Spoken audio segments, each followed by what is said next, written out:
मनुष्य के जीवन में सुख दुख, अच्छाई बुराई साथ साथ चलते हैं, परंतु सुख दुख व्यक्ति के कर्म पर निर्भर करता है। जो व्यक्ति अच्छे कर्म करता है उसके जीवन में अच्छा होता है, और जो व्यक्ति बुरे कर्म करता है उसके साथ बुरा होता है। परंतु कभी कभी व्यक्ति के साथ अच्छे कर्म करने के बावजूद भी बुरा होता है, और बुरे इंसान के साथ सब कुछ अच्छा होता है। यदि वास्तव में कर्मों का फल मिलता है तो जो बुरे लोग हैं वह अक्सर खुश क्यों दिखाई देते हैं, और जो अच्छे लोग हैं वह हमेशा दुखी रहते हैं। बुरे लोग दूसरे के साथ गलत करके भी वह खुश रहते हैं, और अच्छे लोग दूसरों के साथ भला करके भी वह दुखी रहते हैं, परेशान रहते हैं। यह कैसा कर्मों का हिसाब है। अक्सर हम अपने आसपास ऐसे लोगों को देखते हैं जो स्वभाव से बहुत अच्छे प्रतीत होते हैं, यानी कि सब लोगों की मदद करते हैं, सब लोगों से अच्छा व्यवहार करते हैं। लेकिन इसके साथ हमने ये भी देखा होगा कि ऐसे लोग जो स्वभाव से अच्छे होते हैं, दूसरों की मदद करते हैं, वो दुखी भी ज्यादा रहते हैं, और जो लोग स्वार्थी होते हैं वो फलते फूलते जाते हैं। तो ऐसे में परमात्मा की सत्ता पर उंगली उठना निश्चित है। अगर यह सत्य है तो हमें कौन सा मार्ग अपनाना चाहिए? क्या हम भी दूसरों के जैसे बन जाएं? पता नहीं आप में से कितने लोग ये मानते हैं कि अच्छे लोग जीवन में बहुत दुखी रहते हैं, लेकिन इसके पीछे का सत्य क्या है? अगर हम इसके पीछे का सत्य नहीं जानेंगे, नहीं पहचानेंगे, तो कहीं न कहीं हमारा अवचेतन मन भी बुराई की तरफ झुक जाएगा।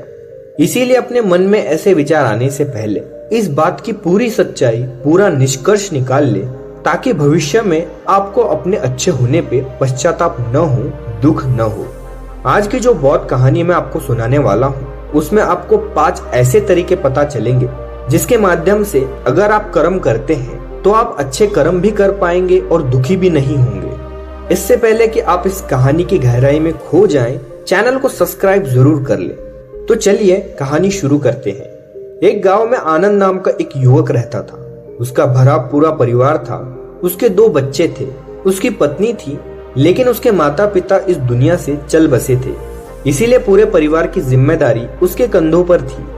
बच्चे पढ़ाई करते थे और उसकी पत्नी घर गृहस्थी के कामों के साथ साथ गाय भैंस बकरी इत्यादि का दूध बेच बेच कर अपना घर चलाते थे।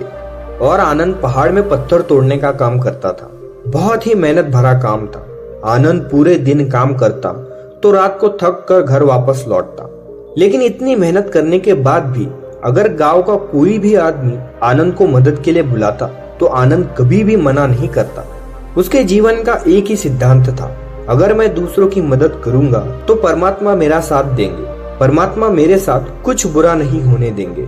आनंद इस सिद्धांत का पालन बड़े ही कड़ाई के साथ करता था।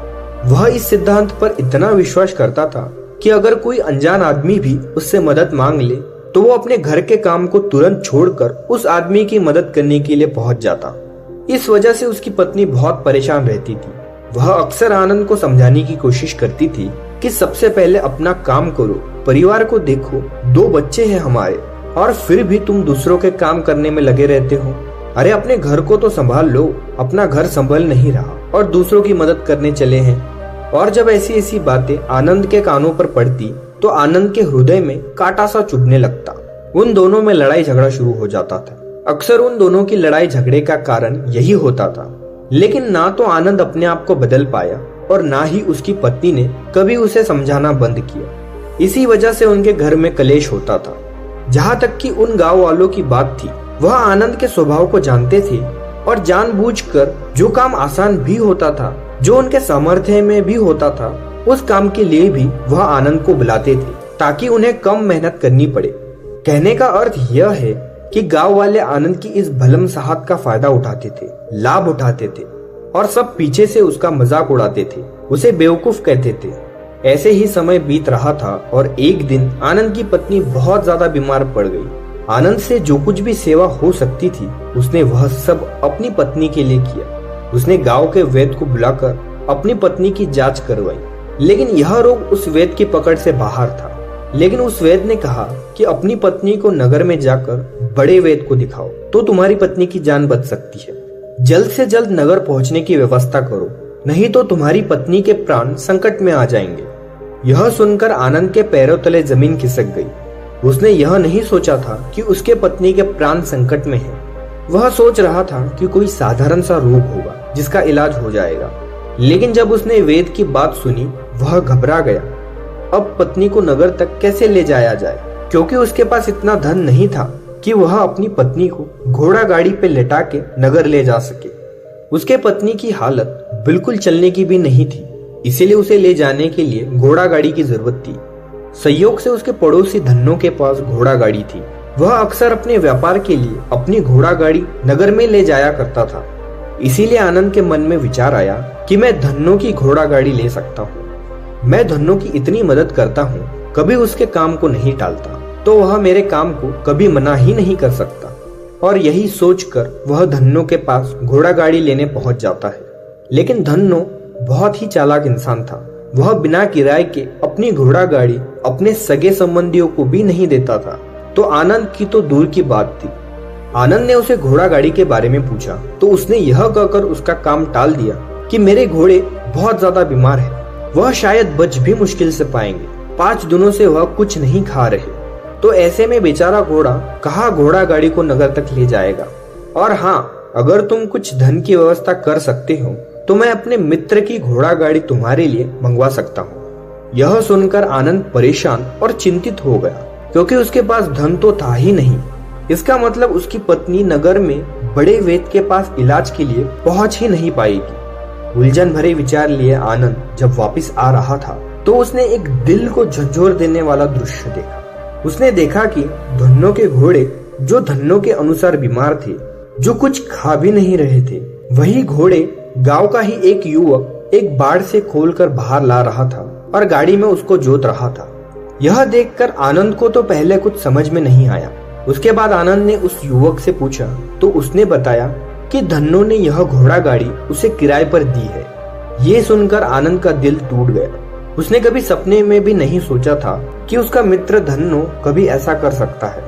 हालांकि यह वक्त इस बात पर दुखी होने का नहीं था, इसीलिए आनंद जल्दी से वहां से लौट जाता है और गांव के ही एक सेठ के पास जाकर कुछ धन उधार लेकर धन्नो को दे देता है। धन्नो अपने मित्र की घोड़ा गाड़ी मंगवा कर देता है, जो उसके बाद आनंद अपनी पत्नी को वेद के पास नगर ले जाता है। जब उसकी पत्नी का इलाज चल रहा था तब आनंद यही सोच रहा था कि एक वो दिन था जब धन्नो की बेटी बीमार हो गई थी और धन्नो यहाँ पर नहीं था, और पूरी रात उसके लिए वेद जी के पास बैठा रहा, उसकी देखरेख की थी, उसकी सेवा की थी। इतने दिनों तक धन्नो नहीं आया था तो मैंने ही उसके परिवार की देखरेख की थी। हाय, कैसा दुर्भाग्य है, जिसके लिए मैंने इतना कुछ किया उसने एक घोड़ा गाड़ी देने से मना कर दिया, और वह भी तब जब मेरी पत्नी जिंदगी और मौत के बीच में खेल रही थी।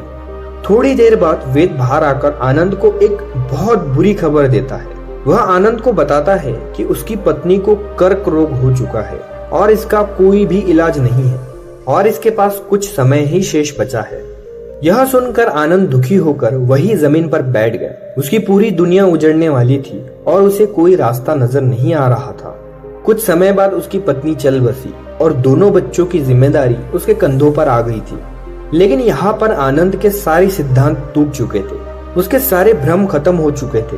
उसके दिमाग में एक ही बात थी कि अच्छा कर्म करने से परमात्मा साथ नहीं देता, बल्कि बुरे लोग फलते फूलते हैं, और इस बात का मैं सबसे बड़ा गवाह हूँ। यह विचार उसके दिमाग में अक्सर चलते रहते थे और उसका मन धीरे धीरे संन्यास्त हो गया, इस दुनिया से हट गया।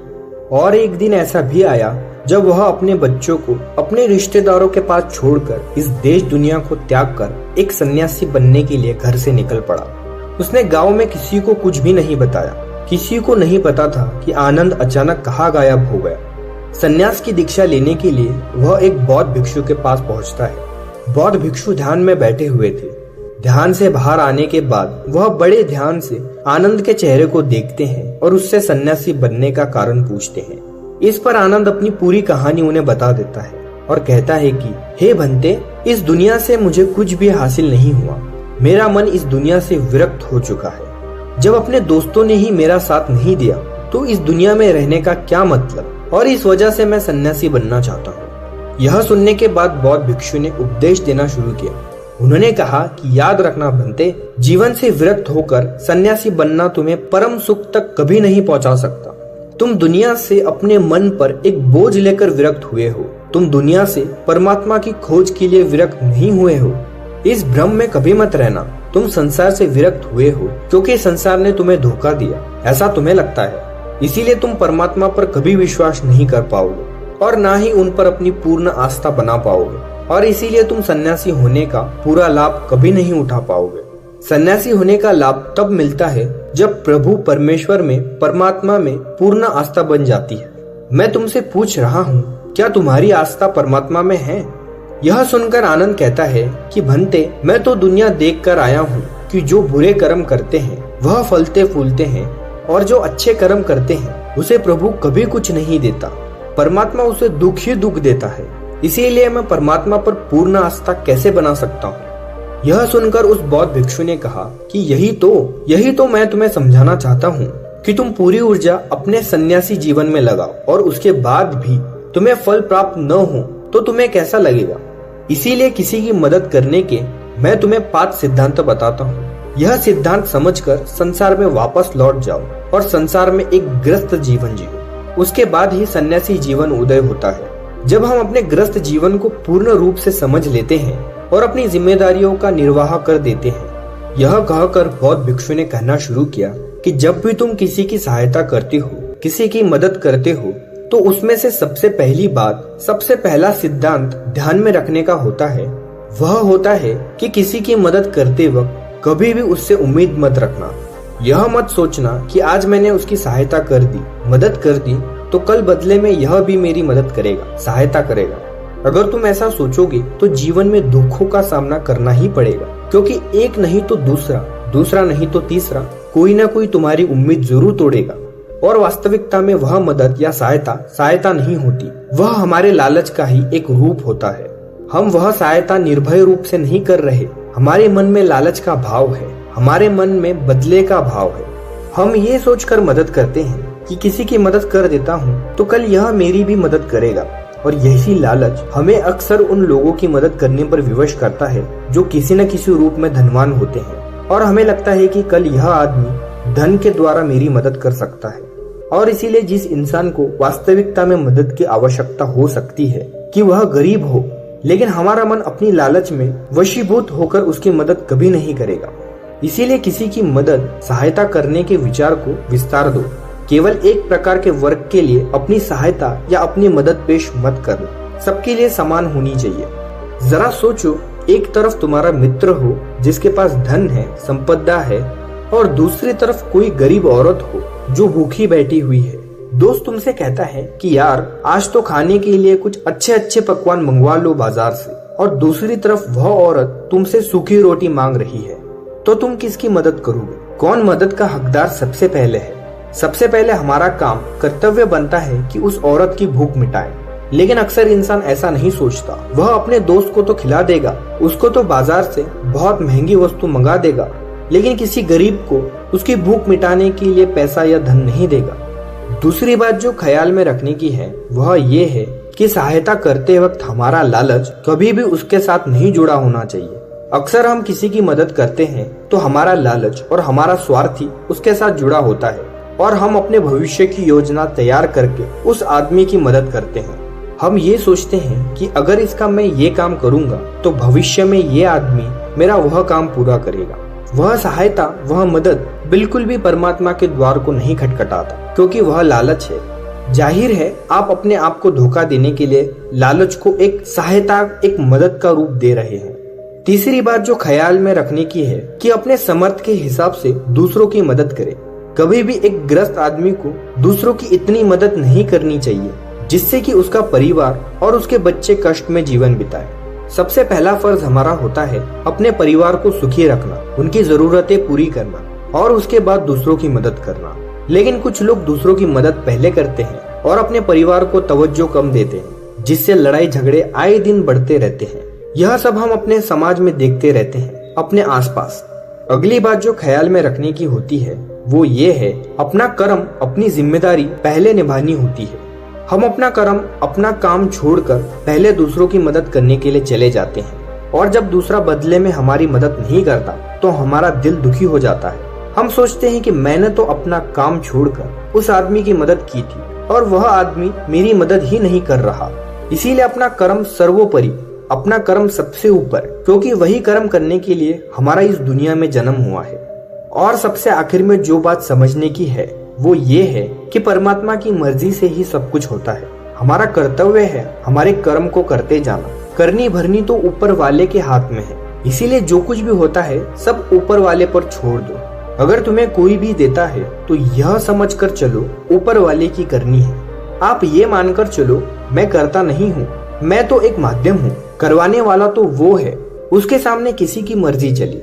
जब ये अस्थाई ये विश्वास हमारे मन में लगता है तो हमारी सारी शिकायतें दूर हो जाती हैं। क्योंकि दुनिया में जो कुछ भी होता है अच्छे के लिए होता है, जो भी हो रहा है अच्छे के लिए हो रहा है, और जो भी होगा अच्छे के लिए होगा। चाहे हमारी बुद्धि आज वर्तमान में इस सिद्धांत को न समझ पाए, लेकिन जीवन में कभी न कभी किसी न किसी मोड़ पर आपको यह एहसास जरूर होगा कि अच्छे के लिए हुआ था। इसीलिए सारी शिकायतों को दूर कर दो और बस अपना कर्म करते जाओ। अपने ग्रस्त जीवन को पूर्ण रूप से जियो और उसके बाद ही सन्यासी जीवन की नींव होती है। बौद्ध भिक्षु ने आनंद को कहा कि वापस अपने गांव लौट जाओ और अपने बच्चों को वापस लेकर आओ, दूसरी शादी कर लो, लेकिन बच्चों का पालन पोषण अच्छे तरीके से करो। यह सुनकर आनंद अपने बच्चों के साथ अपने गांव में लौट आता है। गांव में किसी को खबर नहीं थी कि आनंद कहाँ पर गया हुआ था और वह क्या ज्ञान लेकर वापस लौटा है। अगले दिन सुबह सुबह गांव वालों ने आनंद के चेहरे पर अलग ही आनंद, एक अलग ही आभा पाई। दोस्तों, आशा करता हूँ आपने इस कहानी के माध्यम से कुछ न कुछ जरूर सीखा होगा। इसीलिए कमेंट करके जरूर बताना कि आपने इस कहानी से क्या सीखा। अगर वीडियो अच्छा लगा हो तो लाइक करना।